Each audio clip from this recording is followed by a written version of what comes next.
They were the kind of games that blew you away, even if you weren't a huge Batman fan. You played Arkham Asylum and Arkham City, and you knew you were playing something great. The polish, the care, the attention to detail. The Arkham games really made you say, wow. This one makes me say something too, but this time it's not wow. This time it's, what the hell happened?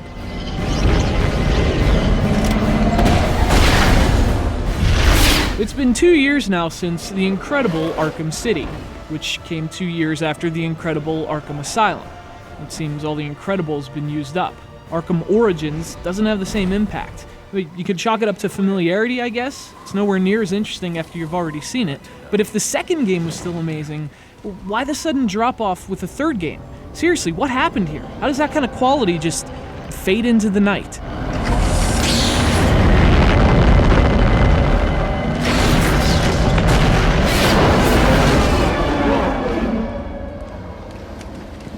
No such thing as a Batman, huh?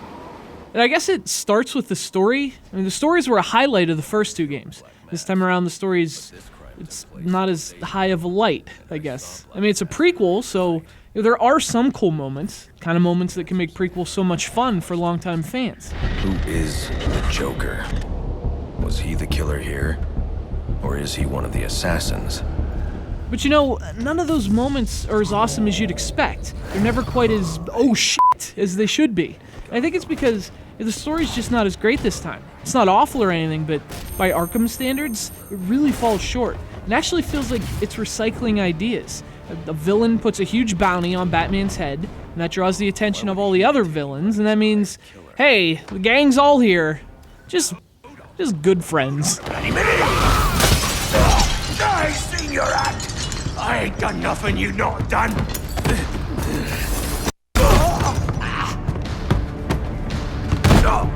Black Mask, put a bounty on my head. Where is he? I don't keep tabs on every geezer with a grudge. You're not a popular bloke in this town.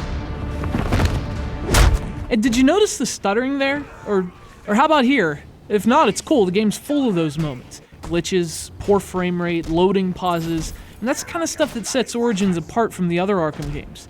Not in a good way. It's almost like rushed. Like it wasn't done with the same meticulous care that defines its predecessors. I mean, it's one thing for a sequel to be less interesting, but for it to be less polished? How does that happen? Fortunately, the gameplay still has that old Arkham appeal, even if it's not as well done. You explore this massive city, just packed with awful people doing awful things, and you bring them down. Now, in prior games, the settings were really important. They were almost characters in themselves. But this time it's, I don't know, it's just not as awesome, you know?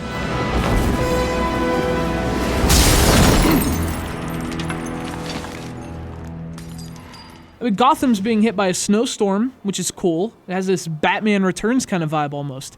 But the missions feel more repetitive than usual. The actual city layout has some problems too, exemplified by this freaking bridge, which separates two areas of the city, but it's ridiculously long. And though that certainly gives Gotham a sense of scope, it becomes incredibly annoying to cross, which you have to do over and over again.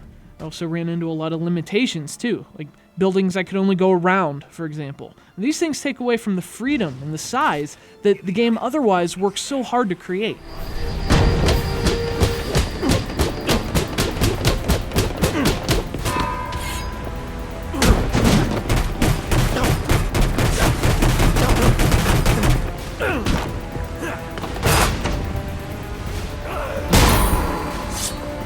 Now, to be fair, I mean, I'm throwing criticisms at this thing like a bucket of batarangs, and it's not a terrible game. Far from it. It's just, you know, when you set the bar high, it can be hard to reach. Just ask The Dark Knight Rises. Arkham Origins suffers from the same kind of thing, a victim of its own successes. If this were any other game, any other series, it'd be a different story, but when I play an Arkham game, I expect greatness. I expect something heroic. I guess it really is true. You either die a hero, or you live long enough to see yourself become the villain. It's over, Slade. What are you?